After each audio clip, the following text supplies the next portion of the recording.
Creo que Dios es bueno porque precisamente antes de que todo esto sucediera, el Señor ya le había dado al pastor el propósito para esta iglesia este año. Y el Señor le ha mostrado que es necesario que usted y yo tengamos nuestra vida confiando en este libro que es su palabra, que es la que nos dará siempre la respuesta a nuestras necesidades, la solución a nuestros problemas, el aliento a nuestros corazones, pero también que usted y yo renovemos nuestros compromisos o nuestros contratos, si así usted quiere llamarle, con Dios. Así que estaremos comenzando una serie que se llama Renovando mis contratos con Dios y tiene todo que ver con eso, con que usted y yo a través de este año podamos volver a su palabra y renovar los contratos que hemos dejado de lado y hacer compromisos fuertes y serios porque esta sociedad lo requiere, porque su familia lo requiere también. Pero mire, antes de comenzar la prédica, quiero pedirle que me acompañe a que repitamos un texto de la Escritura que nos da aliento y poder. ¿Lo repite conmigo, por favor? Dice: porque no nos ha dado Dios espíritu de cobardía, sino de poder, amor y de dominio propio. Y diga la cita para que se aprenda dónde está. 2 Timoteo 1:7. Son versículos que usted y yo normalmente nos aprendemos de memoria, pero que necesitamos tenerlos bien afianzados ahí, para que en el momento preciso Dios lo recuerde y lo use en nuestra vida. ¿Lo repetimos otra vez? Porque no nos ha dado Dios espíritu de cobardía, sino de poder, amor y de dominio propio. 2 Timoteo 1:7. Así es. Téngalo presente porque de eso vamos a estar hablando. Mire, hay algo, una palabra por ahí que resonó en mi mente durante toda la semana y fue la palabra inconsciencia. Y así le puse a esta plática, inconsciencia. Y el diccionario habla de dos maneras o da dos definiciones con respecto a esta palabra. Una de ellas es la que los psicólogos le llaman subconsciente y dicen que esa parte de nuestro ser, de nuestros pensamientos, de nuestra mente, es aquella en la que está realmente lo que nosotros somos. Y la conciencia realmente son solamente aquellos actos en los que usted y yo, pues, sabemos lo que hacemos, pero en realidad hay muchas cosas dentro de usted y de mí que de repente surgen y que realmente eso es lo que somos. Eso dicen los psicólogos, que son, digamos, sentimientos reprimidos y cosas así. Esa es una definición que se le da a esta palabra. Pero otra definición, que es de la que yo quiero hablarle hoy, habla de un estado de la persona que ha perdido el conocimiento y por ello la capacidad de percibir y de darse cuenta de todo lo que lo rodea. Y sinónimos de esto son estar en estado de coma, involuntariedad y automatismo. Y hoy vamos a ver esta parte de la definición. También se trata de una debilidad más o menos marcada de la conciencia que impide que usted y yo tengamos pensamientos ordenados y que actuemos voluntariamente. Es decir, cualquier parecido con los programas de los zombies no es coincidencia. Pero hoy vamos a hablar de este sinónimo que dice aquí que es estado de coma. ¿Sí? Entonces, vamos a estar hablando sobre Sansón, que fue un juez de Israel, y usted va a encontrar la historia de Sansón en 3 capítulos, 4, 13, 14, 15 y 16 del libro de los jueces. Hoy tenga por ahí, si trae su Biblia, abierta en el capítulo 13, que es lo que vamos a estar viendo hoy, inconsciencia. Le invitamos a que anote. Es muy importante que tome nota porque en la semana mire, Dios nos hace de tal manera estar así, que yo le aseguro que en la semana usted va a tener que revisar sus notas porque seguramente habrá una situación o habrá una persona, o usted mismo tendrá que recordar algo, porque Dios hace que vivamos situaciones para que pongamos a prueba o para que pongamos en práctica lo que aprendemos. Entonces, vámonos pues, 13, 14, 15 y 16, ¿sí? Ok. Vámonos entonces a entender algo sobre la vida de este hombre, del que la mayoría de nosotros solamente recordamos su cabellera y que una mujer lo enredó, le cortaron el cabello y nos recordamos también de su gran fuerza. Pero vamos a ver qué pasaba alrededor de la vida de este hombre. Y entonces, el punto número 1 que vamos a ver hoy, para que apunte por ahí, vamos a ponerlo en la pantalla, en estado de coma. Ya dijimos que el estado de coma es un estado en donde usted no percibe, en donde está perdido, en donde no tiene capacidad de darse cuenta de nada de lo que lo rodea. Mire, el libro de Jueces es un libro muy interesante, porque el libro de Jueces nos habla de algo muy parecido con su vida y mi vida. Nos habla de los ciclos que el pueblo de Israel vivía, altos y bajos. Altos y bajos. Y si usted lee el libro de Jueces y los diferentes jueces, va a encontrar que siempre dice, y el pueblo se alejó de Dios. Y luego, ya cuando estaban en la decadencia, dice que clamaban a Dios. ¿Y le parece que es conocido esa situación? Usted y yo normalmente decimos, no, es que ya cuando tenemos el agua hasta el cuello, es cuando buscamos a Dios. Y hablamos así de la gente inconversa. No, sí, es que se acuerdan de Dios cuando ya la situación se les vino encima. ¿Qué es lo que está pasando en nuestra sociedad a raíz de lo que sucedió? ¿Verdad?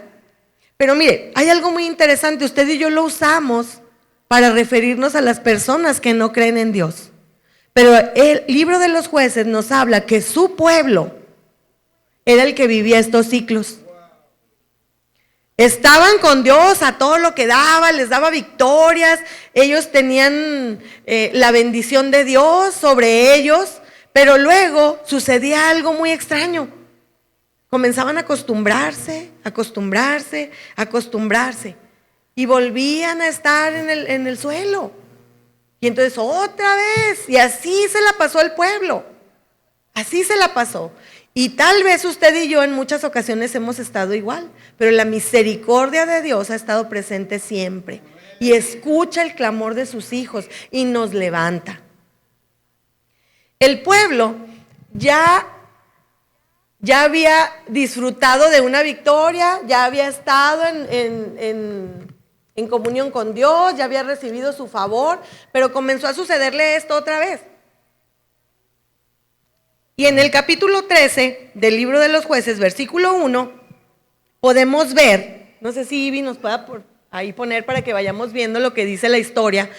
Sí, lee conmigo por favor este verso. Dice, los hijos de Israel volvieron a hacer lo malo ante los ojos de Jehová, y Jehová los entregó en mano de los filisteos. ¿Por cuánto tiempo? 40 años. 40 años significa una generación.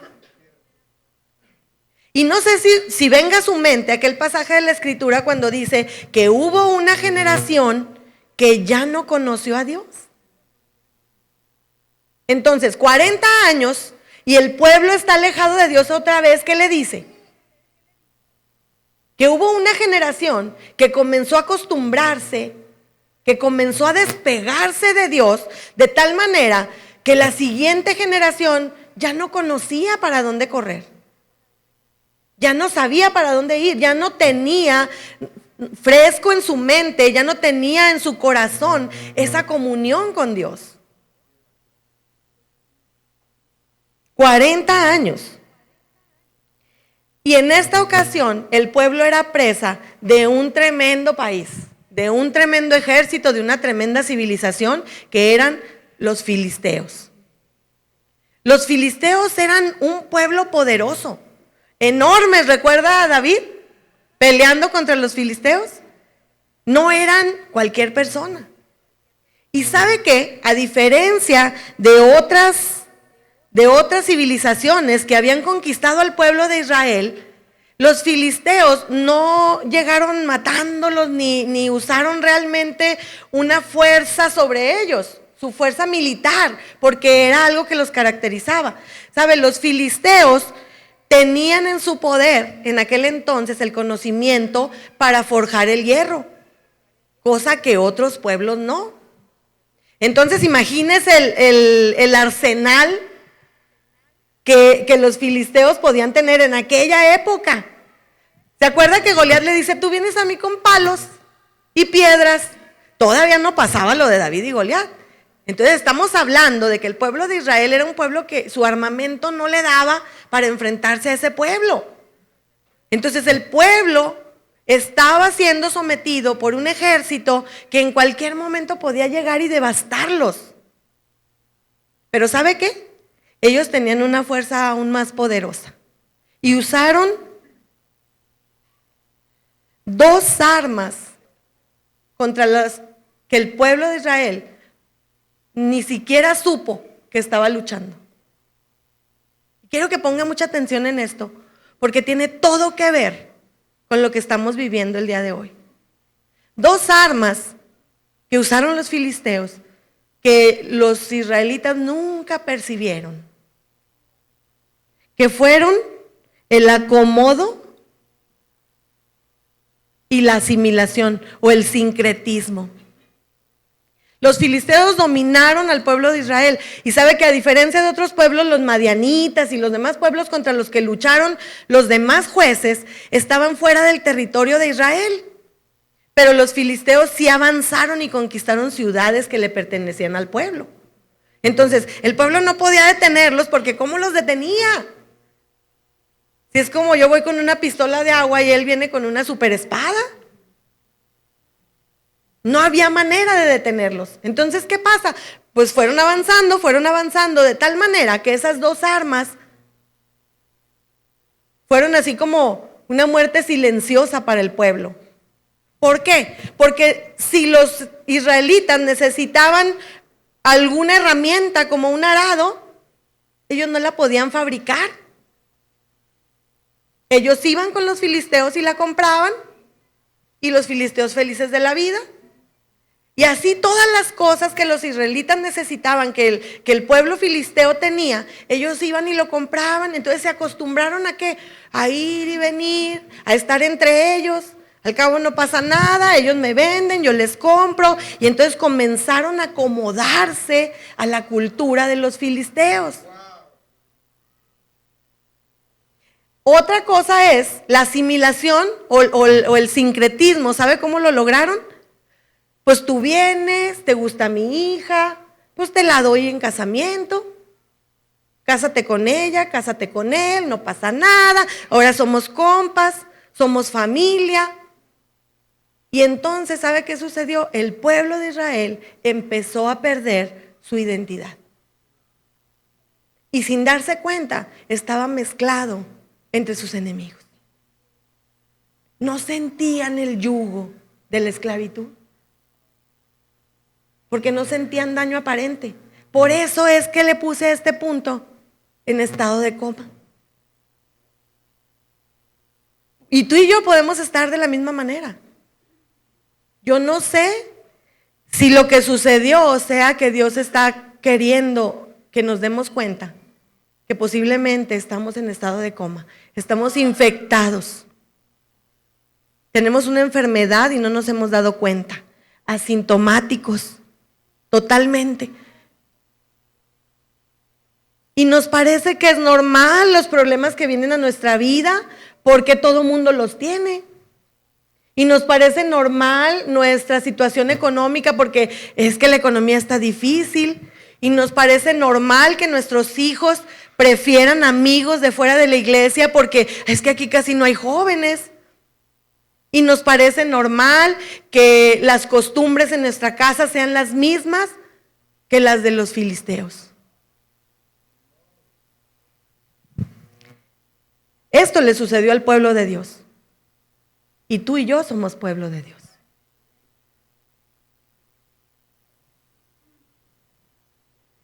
No podemos estar en estado de coma.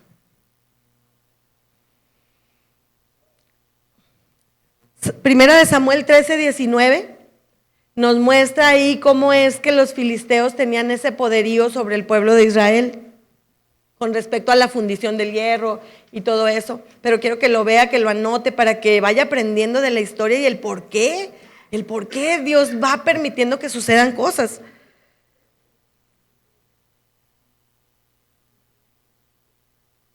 Bueno, anótelo ahí y lo checa bien ahí en su casa cuando revise sus notas.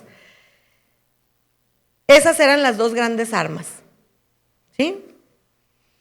El comercio y los matrimonios mixtos. Eso fue la perdición del pueblo. Eso fue lo que los alejó de Dios. Entonces, ¿qué hay con la mercadotecnia? ¿Qué hay con aquellas cosas que la sociedad te hace ver como necesarias? Y tú vas tras ellas y te esfuerzas por ellas y trabajas por ellas y vas dejando de lado lo importante porque tú tienes que tener aquello. Porque tú tienes que ir tras aquello que los filisteos te están ofreciendo. ¿Y qué hay de esas relaciones? Que no solamente en cuestión de noviazgo nuestros hijos o nuestras hijas pueden estar buscando, sino tú y yo, las amistades, los contactos, aquello que te hace sentir importante y grande y que te aleja del pueblo de Dios. Y que te hace perder la bendición de Dios y no te das cuenta. Porque una característica muy importante, a diferencia de las demás ocasiones que el libro de los jueces nos muestran, el pueblo, no, como ni cuenta se daba, no había un clamor a Dios para que lo sacara de esa situación. Estaban en estado de coma, no sentían, no se daban cuenta de nada. Si usted lee a Gedeón, si usted lee a Débora y Barak y los demás jueces que se mencionan en este libro, usted va a ver como cuando dice, y otra vez el pueblo de Dios se alejó, el pueblo de Israel se alejó de Jehová. Entonces dice, y hubo clamor, porque el pueblo se daba cuenta. ¿Sabe qué? Porque los demás ejércitos venían a atacarlos en montón y los veían. Y entonces el pueblo se asustaba y clamaba y le pedía perdón a Dios y se reconciliaba y se unían al caudillo que Dios levantaba y luego iban todos juntos a pelear contra el enemigo. Pero en este caso estaban en estado de coma. Ni siquiera sabían que estaban siendo esclavos. O si lo sabían, pues no pasa nada. No nos hacen nada, vivimos en paz, somos amigos, hasta consuegros. No pasa nada. Y entonces no hubo un clamor en esta ocasión hacia Dios. Sin embargo, a pesar de que no había evidencia de arrepentimiento, porque eso significa que no haya un clamor. Un clamor tú lo haces cuando estás en desespero, cuando estás asustado, cuando estás preocupado, cuando algo te abate. Y tal vez el darte cuenta de ese abatimiento es lo que te lleva a decir, oh, estoy lejos de Dios. Y entonces viene el arrepentimiento y viene la búsqueda de Dios. Pero en esta ocasión no lo hubo, porque el arrepentimiento es una evidencia de que tú te das cuenta que estás lejos de Dios. Y no lo hubo. No lo hubo. Ellos perdieron su identidad. Sin embargo, así como contigo y conmigo, Dios siempre tiene misericordia y siempre busca que su pueblo se reconcilie con Él. Y entonces nos vamos al punto número 2. Nos vamos a ir rápido, pero espero que esté anotando todo, que es la intervención médica. Cuando alguien está en estado de coma en su familia, pues usted busca un médico, ¿verdad? Pero no busca cualquier médico, busca un médico especialista. Pero ¿sabe qué? En esta ocasión, como el pueblo no buscó, Dios dijo, necesito intervenir. Necesito intervenir, el pueblo se está alejando, el pueblo necesita regresar a mí. Porque no sé si recuerda que cuando Dios constituyó a Israel como pueblo, les dio promesas. Les dijo que eran su especial tesoro. Sus hijos no son su especial tesoro. Y usted los procura y los busca y los exhorta y los regaña y los anima y los busca. Aunque ellos no vengan a uno va y los busca. De la misma manera hizo Dios con el pueblo. Y entonces Él les dio el diagnóstico. y les dice, ¿sabes qué? Eres esclavo. Eres esclavo. Pero no era tan fácil porque la sociedad no lo consideraba. Ni siquiera estaban pensando en que Dios podía venir a intervenir. Ni se lo pedían. Entonces, Dios buscó, como dice varias veces en la Escritura, Dios buscó y encontró por ahí un matrimonio. Y me llama la atención que cuando Dios quiere hacer algo bien especial, busca casos bien especiales para que la gloria solamente sea para Él. Y entonces, una vez más, como en otras ocasiones, Dios busca y encuentra un matrimonio en cuyo matrimonio la mujer era estéril. Y entonces se encuentra con Manoa y su esposa.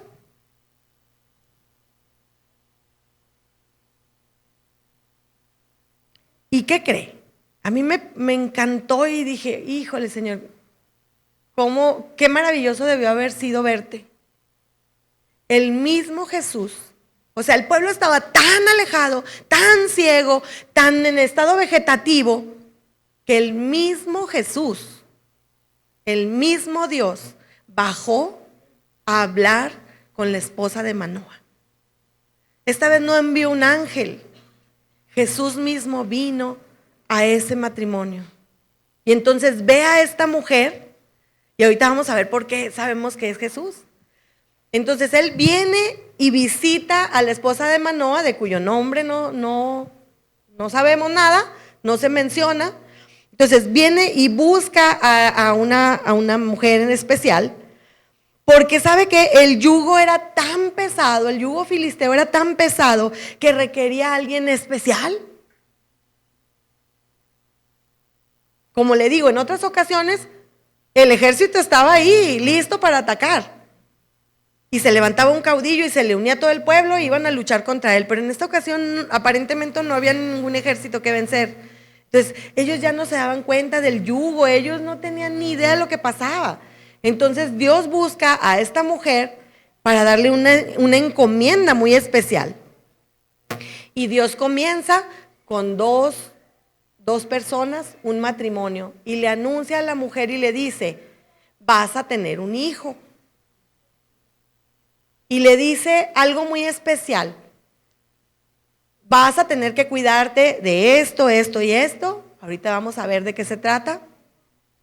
Porque el niño que vas a tener es un niño que va a ser consagrado a mí, va a ser un niño muy especial que va a comenzar a liberar al pueblo de Israel de manos de los filisteos. Imagínense a esta mujer, o sea, ella todavía no descubrían que era Dios mismo, pero un personaje celestial, ella va corriendo con su esposo y le cuenta lo que pasó. Ella era estéril. A lo mejor en esta época el esposo hubiera dicho, ay sí, Chuy, ¿verdad? Y en ese entonces dice la Escritura que Manoa le dice, ¿cómo? ¿Y dónde está? Y ella le dice, no, vino un ángel y me avisó esto y lo otro. Entonces Manoa, ¿sabe qué? Le dice al Señor, manda otra vez a tu emisario. Mándalo para que también yo sepa de qué se trata todo este asunto. Y entonces él ora a Dios y le pide que el emisario vuelva y le explique qué es lo que pasó. Y el emisario viene y se revela otra vez a su esposa. Pero en esta ocasión su esposa, nada tonta, ¿verdad? Que dijo, no, pues no vaya a decir que es mentira. Y le habla y le dice, mira, ven, él es él. Y entonces Manoa también tiene el privilegio de ver al emisario. Y entonces le explica lo que va a pasar. Y le dice, van a tener un hijo, pero es necesario que tu esposa tenga estos cuidados especiales, porque ese niño va a ser consagrado a mí desde el vientre. Desde el vientre. Cuando Dios visita a una pareja, debemos estar seguros, y sobre todo si es una pareja de su pueblo, debemos estar seguros que el fruto del vientre siempre tendrá un propósito para el que el Señor lo usará. Entonces, nosotras, mujeres que tenemos el privilegio de dar vida, necesitamos ser conscientes de que también debemos cuidar nuestro corazón, y que debemos estar atentas a nuestra relación con Dios, porque Dios comienza con los padres. Dios comienza con los padres. ¿Recuerda a María? Era una mujer especial, escogida por Dios también. Como lo hemos sido tú y yo cada vez que Dios nos ha permitido el privilegio de concebir un hijo. Ese hijo tiene un propósito en esta vida. Y tú y yo, papá, necesitamos entenderlo. Necesitamos que nuestra conciencia despierte para no estar viendo sucesos como los que hemos estado viendo esta semana. No somos expertos, no podemos asegurar qué es lo que pasó. Podemos echarle la culpa a los padres. Ahora todo el mundo sabe la razón. Podemos estarle echando la culpa a los padres, a los videojuegos, a los maestros, a los amigos. Pero la realidad es que tú y yo, papá, somos privilegiados y escogidos por Dios. Y eso hace que tú y yo tengamos que ser conscientes que Dios nos tiene confianza. Que Dios nos ha dado la oportunidad de poder encaminar a sus hijos en su camino. Porque no son tuyos ni míos, le pertenecen a Él. Entonces, ¿qué tenemos que hacer? En el primer punto les decía, 40 años significan una generación. Tu generación y la mía somos los responsables de que la siguiente generación no sea una generación que no conoce de Dios. ¿Qué tanto nos hemos acostumbrado a vivir entre los filisteos? ¿Qué tan fácil se nos ha hecho ser permisivos? ¿Qué tan normal vemos las amistades del mundo con nuestros hijos? ¿Qué tan complicado se te hace decir no? Fíjese, esto será tema de siguientes predicaciones. Pero aún habiendo sido una pareja especial, una pareja a la que Dios le dio indicaciones sobre su hijo, Sansón también vivía entre los filisteos. Y fue un hombre consagrado a Dios desde el vientre. Y hubo un momento en donde él dice en la escritura que bajó, que en la escritura cuando dice bajó significa ir en declive espiritual. Entonces él bajó y vio a una mujer que le gustó y fue con sus papás y les dijo, yo me quiero casar con ella. Y los papás, no, pero mira acá en Israel hay muchachas muy bonitas, porque no, esa es la que yo quiero. Y entonces los papás, pues bueno.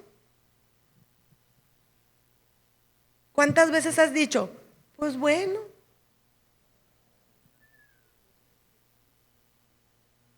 Eso es lo que él quiere, ya le dije, pero eso es lo que él quiere.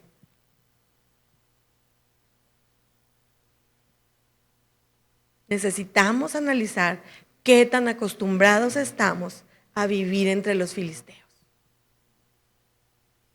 40 años, una generación. Dios se agradó seguramente de esta pareja, porque ¿sabe qué? Manoa corrió y lo que le preguntó a Dios es, ¿qué tenemos que hacer con este hijo? Cuando normalmente nosotros recibimos la noticia que estamos embarazadas, que vamos a ser padres, pensamos en la cuna, en el baby shower, en cómo le voy a poner, en quiénes van a ser los padrinos, en la habitación, en cómo la voy a decorar. Pero Manoa y su esposa le preguntaron a Dios, ¿qué tenemos que hacer con ese hijo?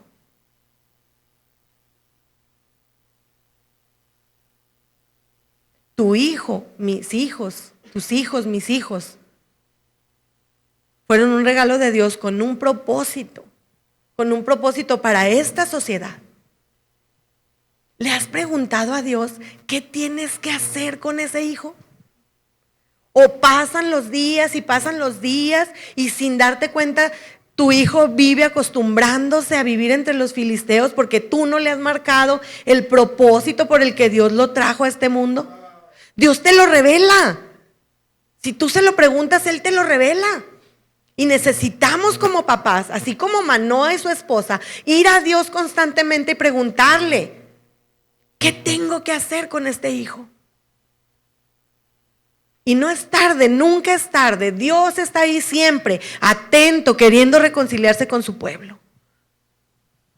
Necesitamos buscar a Dios. Dios le encomendó una tarea especial y les dice a los papás: necesito que desde ya ella, la esposa de Manoa, tenga varias restricciones. Y le dice: no quiero que desde ya tomes nada que tenga que ver con el producto de la vid. Nada. Y le dice: y no quiero tampoco que tengas contacto con algún muerto. Porque para los israelitas tener contacto con un muerto era indicio de contaminación. Es decir, necesitaba mantenerse pura porque el niño que estaba en su vientre iba a ser consagrado a Dios. Pero no cuando naciera y tú le enseñas, desde ya. Y eso es algo que nosotros debemos tener bien presentes para aconsejar a las siguientes generaciones. Nuestros hijos ya están grandes, pero nuestros hijos están por darnos nietos. Y necesitamos enseñar a nuestras hijas que Dios comienza con los papás. Tal vez los resultados que tú y yo hemos tenido, que no han sido agradables, y no a nosotros, sino a Dios, ha sido porque tú y yo no nos preparamos como papás desde antes que ellos nacieran.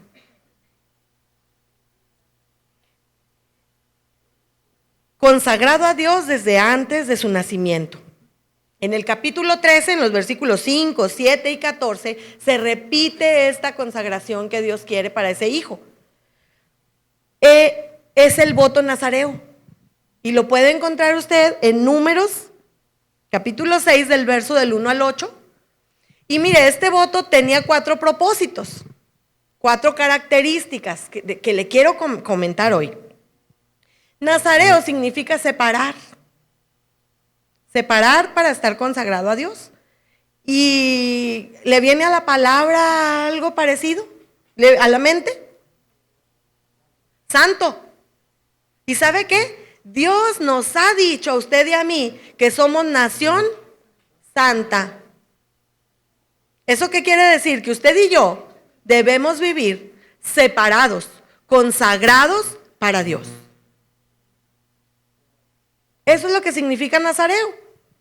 Y aquí en este capítulo de número 6, bueno, estamos en que Dios le dio el diagnóstico cuando intervino y las indicaciones que le dio a los padres, ¿de acuerdo? Entonces, este voto era un voto que Sansón debía tener desde ya. ¿Se da cuenta? Normalmente, este voto, una de las características que tenía era que era un voto muy personal. La persona decidía si hacía ese voto. Era un voto personal. Era un voto que la gente decidía hacer con Dios, o un contrato, si quiere que se parezca a nuestra serie, un contrato que la gente hacía con Dios para consagrarse determinado tiempo a Él. Entonces, no es que los nazareos toda su vida hayan sido nazareos. Ellos, las personas del pueblo de Israel, podían hacer ese contrato con Dios, porque era voluntario, era personal. Otra característica es que era con un propósito. Era con el propósito de separarse para Dios por determinado tiempo y permanecer en ese voto exactamente el tiempo en el que ellos habían hecho el contrato con Dios. Y podía ser un mes, un año, 2 años, y luego decir: terminó mi voto, sigo haciendo mi vida normal con mi familia, y de repente, no, pues yo siento en mi corazón servir a Dios, consagrarme, y hago el voto. Era de ese tipo el voto, pero tenía ese propósito de poder apartarse para un servicio especial a Dios. Otra característica del voto es que era público. Es decir, tenía que haber evidencias. La gente tenía que darse cuenta de que ellos habían hecho ese voto. Y las evidencias de hacerlo público eran que debían separarse de los lujos. Y se dice que en aquel entonces el tomar vino era un lujo. Y entonces por eso es que ellos no tomaban vino. De ninguna clase del producto de la vid. Dice que ni verde, ni en jugo, ni hecha pasita. Tenían que evitar consumir la vid en cualquiera de sus presentaciones. Entonces, pero era algo, dijimos que para que fuera público, ¿sí? Tenían que separarse de los lujos, vivir una vida sencilla. ¿Le recuerda un personaje cuando hablamos de un voto nazareo y una vida sencilla? ¿No se acuerda de Juan el Bautista también? Así, todo desaliñado, no con vestidos elegantes, ¿sí? Como Pedro Picapiedra, me lo imagino yo así, con sus pieles y bueno. Ese era vivir con una vida sencilla. Lo mismo que le dijo a la mamá, no tener contacto con los muertos, porque era un símbolo de consagración constante. Es decir, si moría algún familiar, ellos no podían ir al velorio, no podían tener contacto con ellos, porque me separo tantito de Dios para atender esto y luego regreso. No, era un símbolo de una consagración constante. No se podía perder el tiempo en nada. Ellos tenían que estar consagrados a Dios en todo tiempo. Y como señal externa era dejarse crecer el cabello. ¿Sí? Era nada más una evidencia para que no vayan a querer todos ser nazareos y el año que entra todos greñudos, ¿verdad? Era una evidencia externa. Era una evidencia externa de aquella consagración que había en su corazón para Dios. Ese era el voto nazareo. Y además, la otra característica es que podía ser periódico, como les dije hace rato. Un tiempo se regresaban a su casa, otro tiempo y dejaban el voto y así. Entonces, el voto, como dijimos ahorita, era voluntario. Sin embargo, a Sansón no se le dio opción. Dios le dijo a su mamá y a su papá, él desde el vientre será consagrado a mí. Quiere decir que desde que Sansón nació, consciente o inconsciente, él era nazareo, él era apartado para Dios.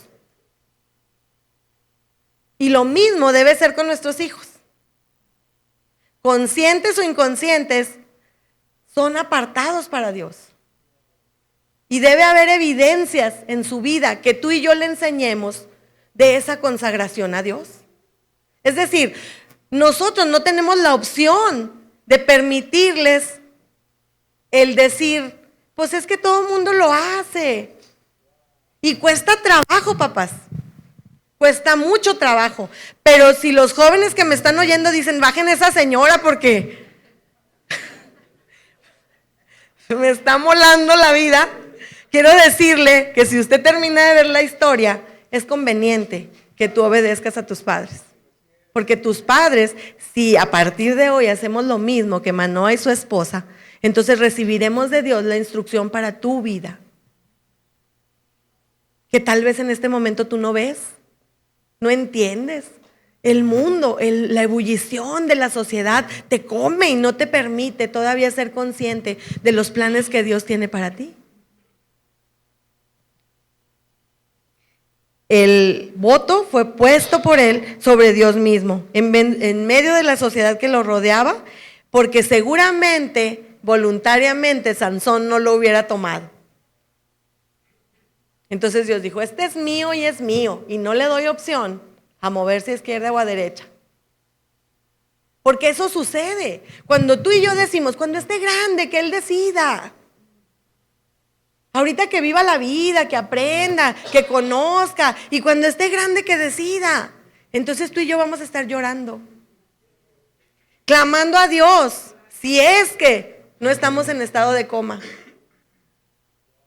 Necesitamos poder decir no, necesitamos amar a nuestros hijos tanto que haya muchos no's para ellos, porque les conviene, porque Dios tiene un propósito que se puede echar a perder si nosotros no hacemos eso. Chicos, les amamos. Hijos, les amamos. Y por eso queremos que Dios los use poderosamente en medio de una sociedad que necesita no solo un Sansón, miles y millones de Sansones.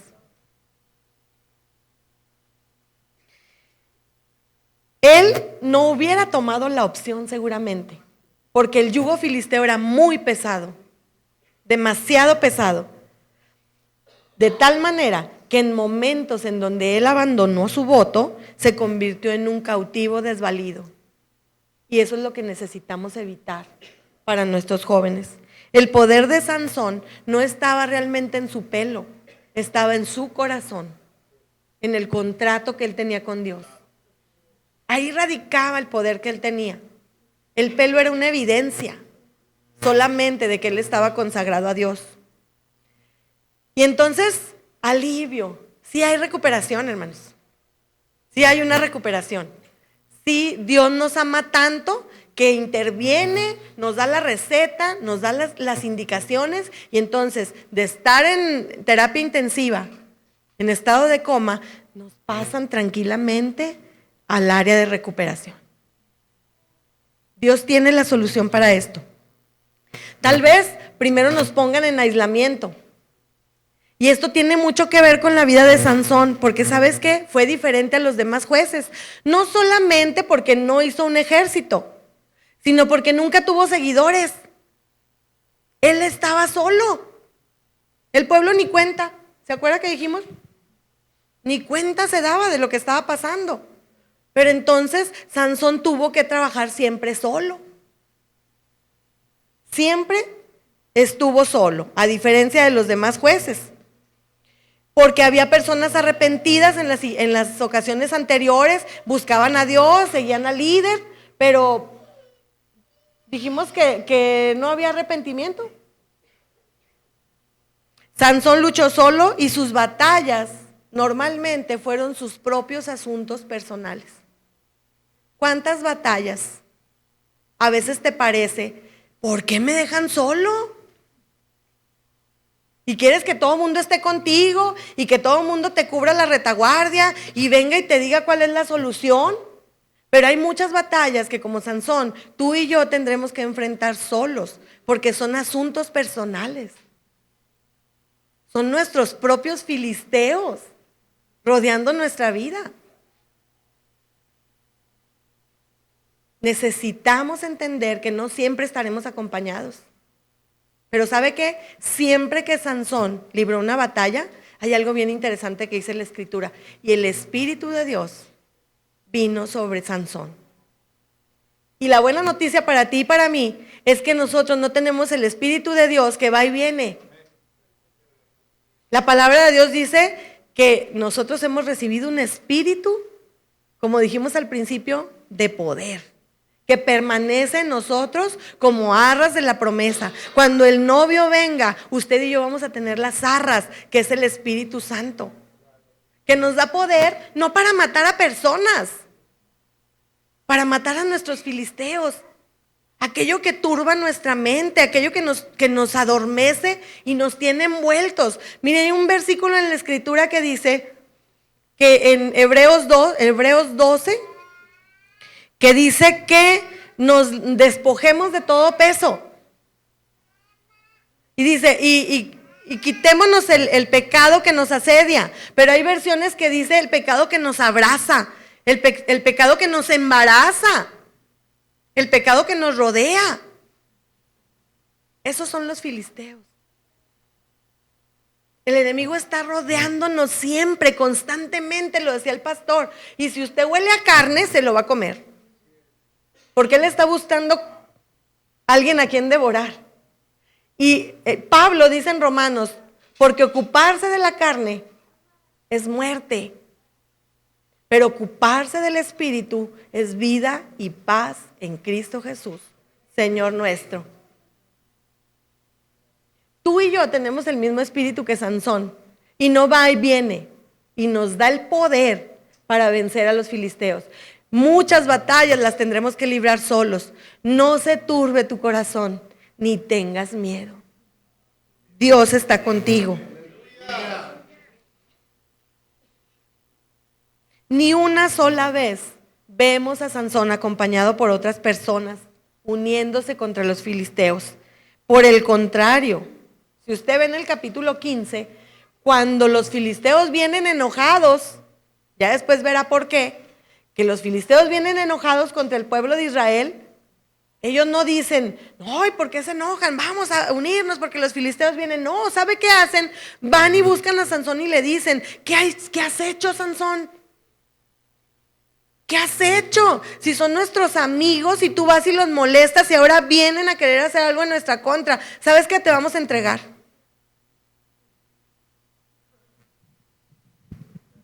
Habrá batallas en las que habrá quien hasta te dé la espalda.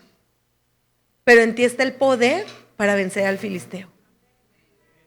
Aún los de tu pueblo, aún los de tu casa, aún los del trabajo, aún los de la escuela, aún tus mejores amigos te pueden dar la espalda. Pero tú tienes el Espíritu de Dios que te ayuda a vencer cualquier filisteo. Porque el llamado es personal. El llamado de Dios es personal. No pongamos de pretexto y entendamos, no necesitamos que un pueblo completo se levante para nosotros hacer algo. Dios nos ha llamado a cada uno en lo particular. Tenemos una tarea específica de parte de Dios. Sansón no fue llamado para terminar con la esclavitud de los filisteos.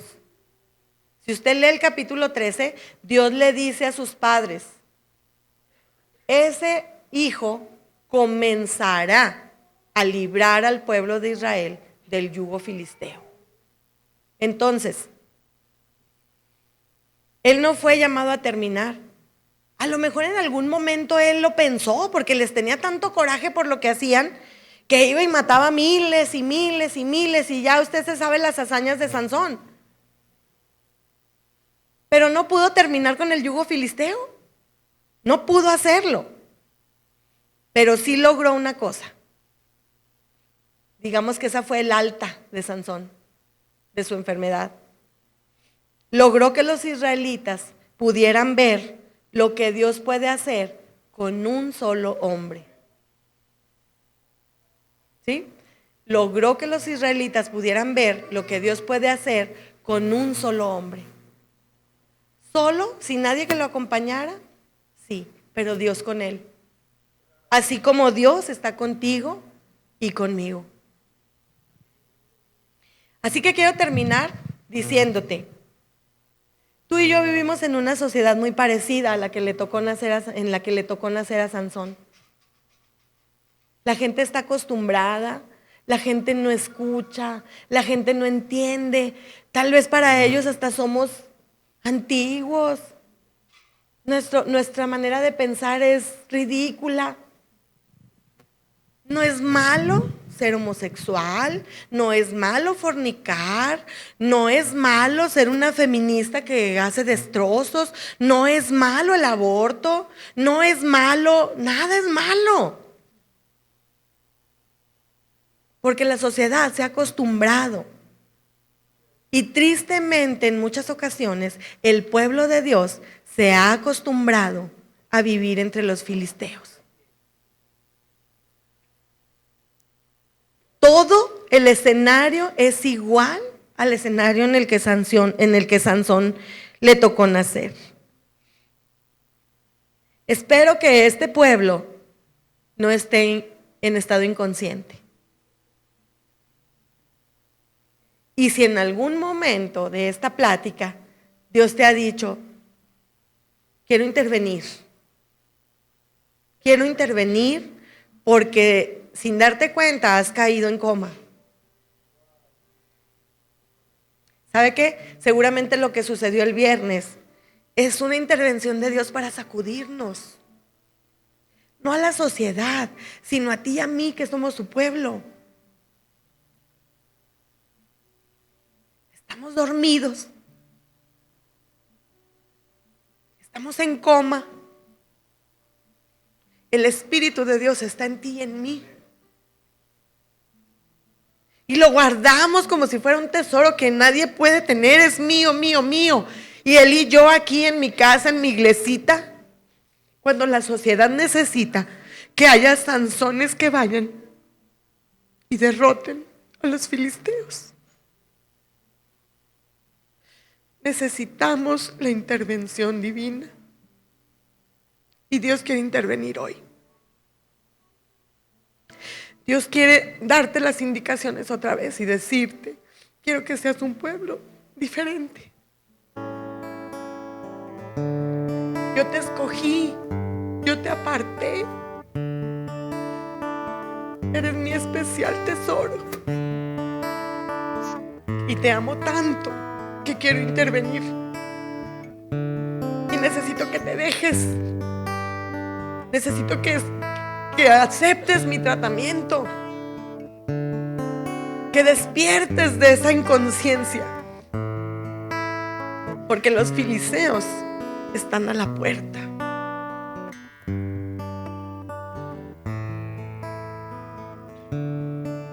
Dios ya envió un libertador, Jesucristo, el Rey de Reyes y Señor de Señores. Y tú y yo hemos recibido el privilegio de ser llamados sus hijos. Y Él espera que como sus hijos actuemos. Es tiempo de despertar, iglesia. Tal vez no nos hemos dado cuenta, pero ¿sabe qué? Nos hemos pasado 1 año y cacho encerrados aquí. Dios nos ha hablado, hemos crecido, hemos renovado nuestros contratos con Él algunos, pero aquí estamos. Aquí estamos encerrados cuando los filisteos están acabando con toda la sociedad. El enemigo está al acecho y necesitamos despertar. No requieres un ejército. El Dios de los ejércitos está en ti. Y con Él podemos librar cualquier batalla. No necesites un gran ministerio. No compares tu trabajo con el de otro. Tal vez te toque trabajar en solitario. Tal vez solamente te toca comenzar. Y lo dice Pablo: uno siembra, otro riega, otro cosecha. Toma lo que te toca hacer. Levántate, despierta y renueva tu contrato con Dios hoy.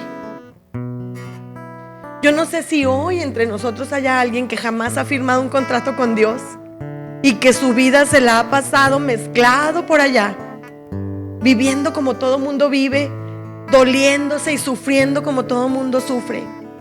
Pero ¿sabes qué? El Espíritu de Dios está hoy aquí y quiere morar en tu corazón para hacerte una persona poderosa, una persona que pueda despertar de la inconsciencia y decir: aquí estoy. Yo quiero ser un Sansón. Si hay alguien aquí, me gustaría mucho que sea valiente y que levante su mano y que pueda decirle: Dios, esta mañana yo quiero firmar un contrato contigo por primera vez y para siempre. Dios está aquí. Dios quiere intervenir. Y si hay alguien, me gustaría que levante su mano. Y quiero orar contigo. No te resistas. Sabes que el yugo filisteo es muy pesado, pero Dios tiene el poder de derribar esos gigantes. ¿Hay alguien que quiera decirle a Dios: hoy yo quiero rendirme? Ya no quiero luchar. Ya no quiero estar en estado de coma. Quiero levantarme sano y ser dado de alta por ti. ¿Hay alguien? Muy bien, entonces todos somos de casa. Pero también el Señor te dice hoy: despierta, iglesia. Despierta. Ojalá el Señor no nos diga algún día: tengo contra ti que has abandonado tu primer amor. Es tiempo de renovar contratos con Dios. Así que si tú sientes que por algún momento has estado adormecido, ponte de pie, porque Dios hoy quiere tratar contigo y decirte: no te preocupes, hijo, lo vamos a lograr. No te preocupes. Ponte de pie si tú necesitas que Dios te sane, que Dios te restaure, que Dios te dé ese medicamento poderoso que Él tiene para sanar tu corazón, tu vida. Y vamos a pedirle al Señor que nos perdone. El pueblo no tuvo ni una pizca de arrepentimiento, pero creo que a diario tú y yo necesitamos ir y rendir cuentas a Dios. ¿Te parece si lo hacemos? No te acostumbres al pecado. No te acostumbres al pecado. Padre, en esta mañana, tu pueblo, Señor, tu iglesia Restauración, reconoce cuánto te necesita, Padre. Señor, te damos gracias porque sabemos que tú quieres que despertemos, que tal vez no nos hemos dado cuenta, Señor, y hemos permanecido inconscientes, hemos permanecido dormidos, sin darnos cuenta cómo el enemigo avanza, Señor, y arrasa con nuestra vida y la de nuestra familia. Padre, perdónanos si en nuestra inconsciencia hemos permitido que nuestra vida se mezcle y se haga insensible con el mundo, Padre. En esta mañana queremos pedirte perdón desde lo más profundo de nuestro corazón. Y a partir de hoy, Señor, queremos renovar ese contrato contigo. Queremos renovar ese voto para permanecer junto a ti en consagración total. No podemos solos, Señor, pero sabemos que tú estás con nosotros y te damos muchas gracias por eso, Padre. Yo te pido, Señor, esta mañana, que si hay alguien de mis hermanos que ha reconocido que ha estado lejos de ti, poniendo muchos pretextos, Señor, pero sin darse cuenta, envolviéndose en la cultura del mundo, tú toques su corazón. Señor, envuélvelo con tu amor y permite, Señor, que haga su voto de renovación contigo. Te amamos, Señor. No queremos ofenderte. Y por eso queremos hoy decirte, Señor, ayúdanos. Llénanos de tu Santo Espíritu. Ese Espíritu que nos da poder, amor y dominio propio. Y gracias, Señor, porque sabemos que es el sello que nos recuerda a cada momento que te pertenecemos. No permita, Señor, que seamos una generación inconsciente. Ayúdanos a despertar y a poderte dar buenas cuentas y entregarte a una siguiente generación que te conozca y te ame. Gracias por tu palabra, Señor. Gracias por la vida de estos hombres que fueron como nosotros, que tuvieron aciertos y debilidades, pero que de ellos aprendemos, Señor, a estar más cerca de ti. Te damos gloria y honra en esta tarde, Señor, y te damos gracias porque siempre traes un agua refrescante a nuestro corazón a través de tu palabra. Gracias, Señor, en esta tarde, en el nombre de tu Hijo Jesús.